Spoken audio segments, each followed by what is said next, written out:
Hello and welcome everyone. I'm sorry I did not get a video out the other day like I said I was going to, but well, here we are. Um Take a look at this here quick. Sorry, I get distracted easily like a magpie. No, don't want that. Hey, look at that, useless. Well, let's go over some stuff that I've found out here recently. Let me just get this running so we got this kind of in the background, and I'm going to read you guys the raid digest and to kind of give you some advice for this week to come. Okay. Um, so let me just bingo bango bongo. Boom. There we go. RSL helper. All right, let me pull this up here. All right, so the Raid Digest is greetings Raiders. While the new content is brewing and still needs some more time before arriving on the scene, today's Raid Digest is going to cover things you might expect during a couple of weeks or so. So let's get this rolling. Okay.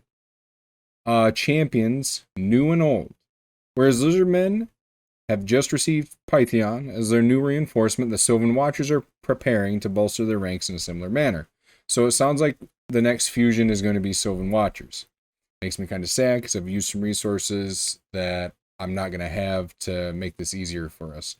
As of right now, we don't know if it's a fragment or it's going to be traditional. That's just how it is.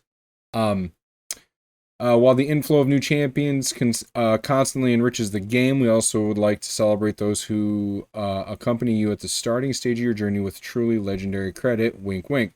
So there's been this theory with the avatars that we've been getting through the 4-year anniversary, and actually, if you've been getting the ads that have the trailers for Raid for new stuff, you'll see like Ultimate Aethel and stuff like that. She's in there. Kind of interesting. She's fighting Brachus the Shifter. She cuts his arm off and everything.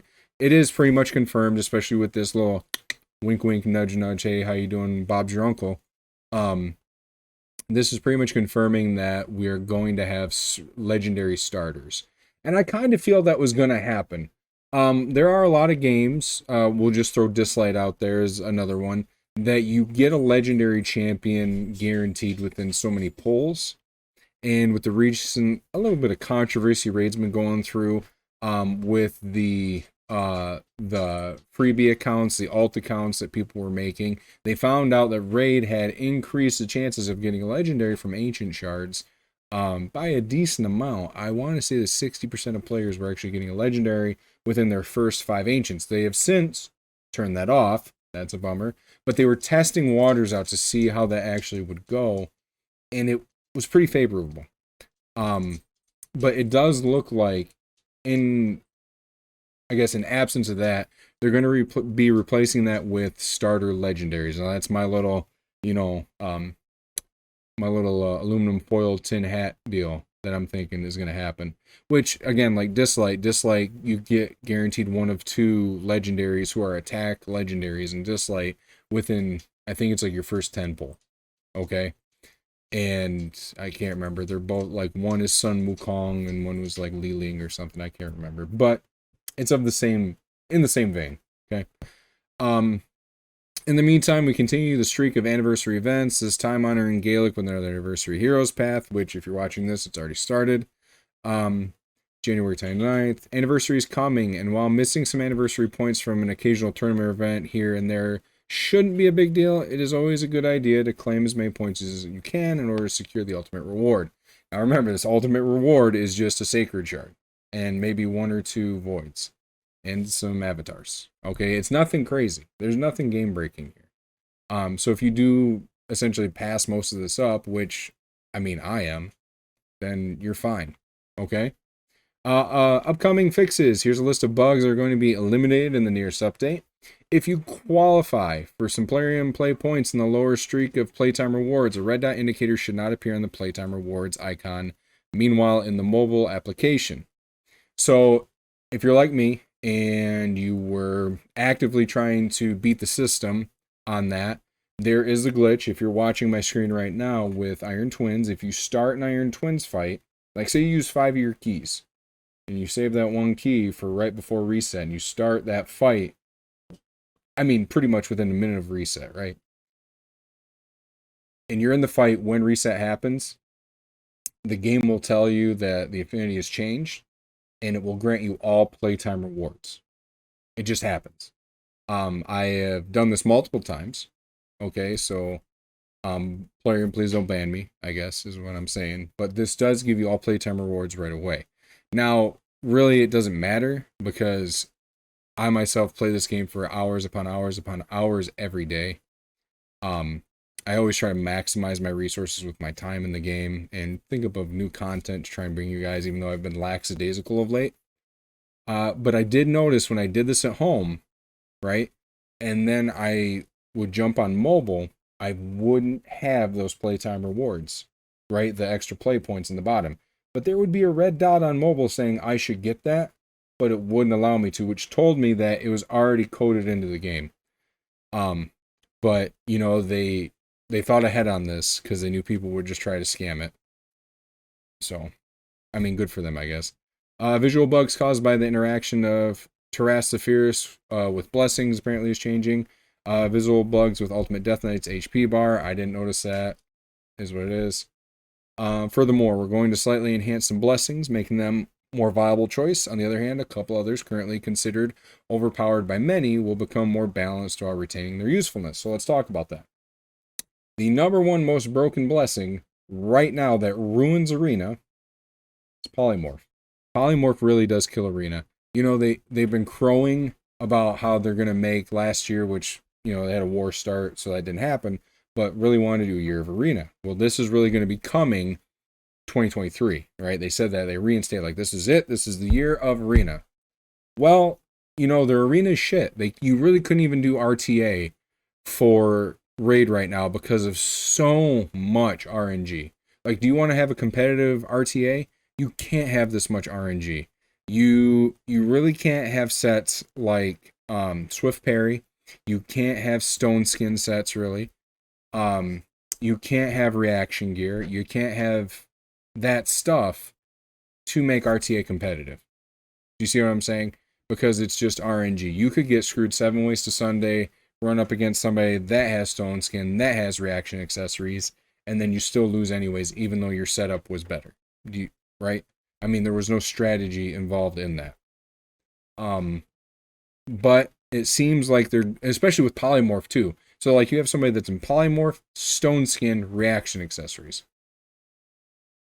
Right? I mean, you are literally fucked 7 ways to Sunday. So I honestly think Polymorph is going to be getting a nerf, which is a good thing. I mean, you're going to hate it. You're probably like, fuck it. I got a 6-star Ramanantu right now. I'm upset. This sucks.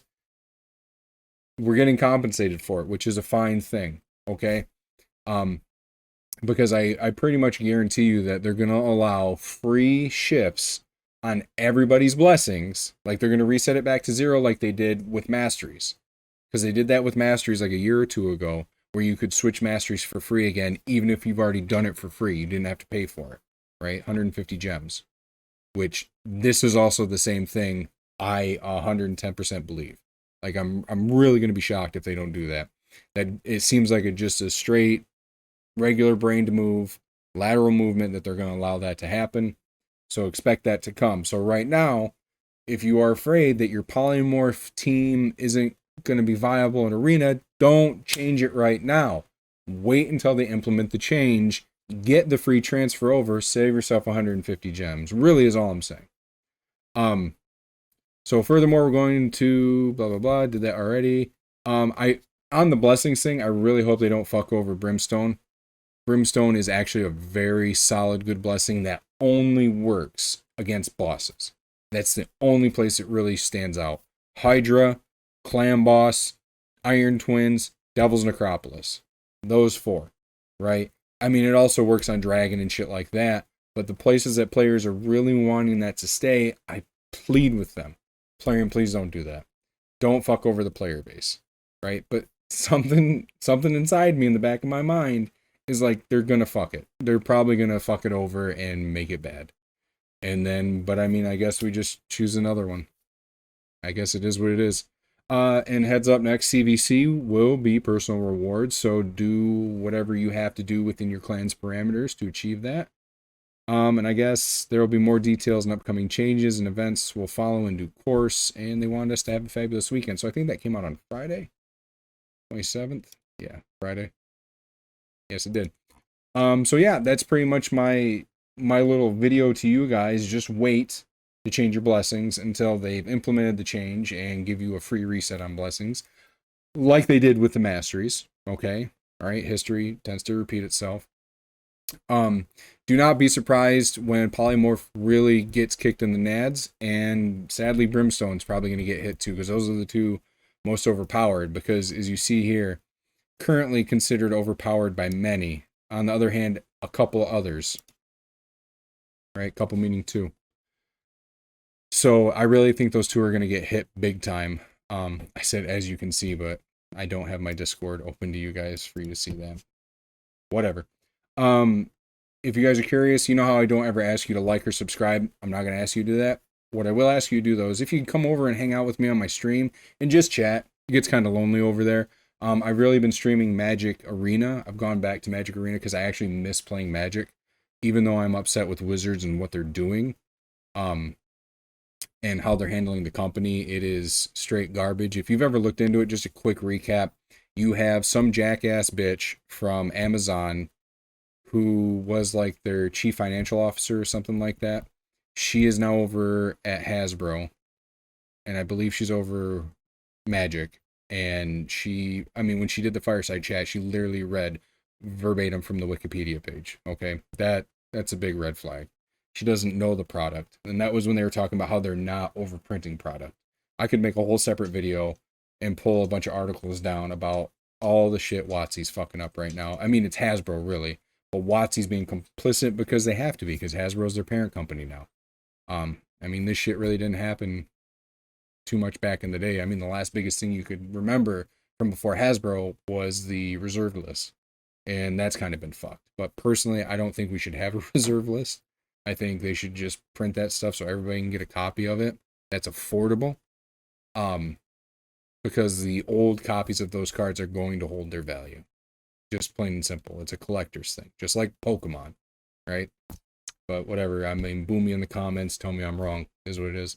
And if you have been paying attention, they've also got themselves into hot water. The OGL change that they're trying to put in for the open game license for Dungeons and Dragons, that's backfiring them in the face right now. I can't remember what the rival company is, but they're the ones that made Pathfinder, and they're putting out their ORC and ORC. I can't remember what it stands for, but it's the same thing as OGL, and they're going to end up drawing in everybody else that's been playing D&D. People are just going to go over to Pathfinder, I believe, and make content for them. But here's the thing. If you're using materials from Wizard, Dungeons and Dragons has been out for 50 years, give or take, 40 years. You already have all the material you need for freaking an eternity. But really what Wizards is trying to do, which they did bring up in their fireside chat, or it was mentioned somewhere else, I can't remember if it was like a leaked email or something, but I'm pretty sure it was fireside chat. One of the people that they hired to come on to let them know where they could make more money and where they were underperforming was Dungeons and Dragons, where the cash cow of Hasbro is literally Magic the Gathering, and Dungeons and Dragons is like the other IP that is actually more popular but doesn't make as much money, and they said that's under monetized, which is bullshit. Do I believe Wizards should get paid to a certain percentage of what other content creators make? Like when you go on Kickstarter and they make a whole thing based on the rules of D&D 5e and all this other stuff. Yeah, maybe like 1%, I'd say. 1 or 2% after however much, $1 million. If you make $1 million, you got to start paying 1% or something, or pay royalty fee, which should be really minimum. I do believe Wizards should get compensated for that, but I don't think it should be outlandish and fucking crazy as it is. But also the old OGL is just perfectly fine as it is, so I don't think we should change that either. I'm kind of torn, but I'm really leaning on that. Don't fix what isn't broken. You know what I'm saying? And really shows like Critical Role and Stranger Things and shit like that have pushed D&D back into the mainstream. And they would not have been able to, they probably would not have achieved that. Not saying Stranger Things, but Critical Role probably wouldn't have even ventured that if they would have had to pay all that shit that they're going to have to pay afterwards, So my advice, don't let up on Wizards. Really smack down on them and, don't give them an inch. because they'll take a mile. Because this isn't your granddad's Wizards. This isn't your dad's Wizards of the Coast company. This isn't your uncle's Wizards of the Coast company. This is the new Wizards of the Coast company, and they are greedy as fuck. All right, so just remember that, especially as we're talking about this game here. All right, a little tangent on the side. Okay, I'm gonna start streaming tonight. Again, after this video, well, probably before this video goes live, I'm going to jump on and play some Magic Arena. I'm gonna crawl to Mythic as fast as I can before we get the new set drop for the reset. So I want everybody, I hope you had a good weekend. I hope you got what you wanted for your ×2 Sacreds. I didn't get kaput. I think I opened like 6 Sacreds, and I was already 8 in Mercy, so I'm definitely high into Mercy. Save your resources right now, and wait until this new fusion comes out for the Sylvan Watchers. I feel this might be on one more thing to end the video. I think this is going to be under the same vein, or in the same vein, like Yoshi the Drunkard when he was the first fusion for Shadowkin faction, and he was like a sleeper, and he's amazing for Arena. So I think it might be something like that. Like right off the bat, the Sylvan Watcher might not be like amazing on paper, but I think with time and with a meta change, the Sylvan Watcher that'll come out probably be, coup de grace. But, excuse me, got some acid reflux there. I want everybody to have a wonderful night. Take care of yourselves. Comment down below. Let me know what else you want to see. All right. And take care of yourselves. Jump on stream. Say hey to me. Let's have a little talk. Tell me about your day. All right. Mwah. God bless. Goodbye.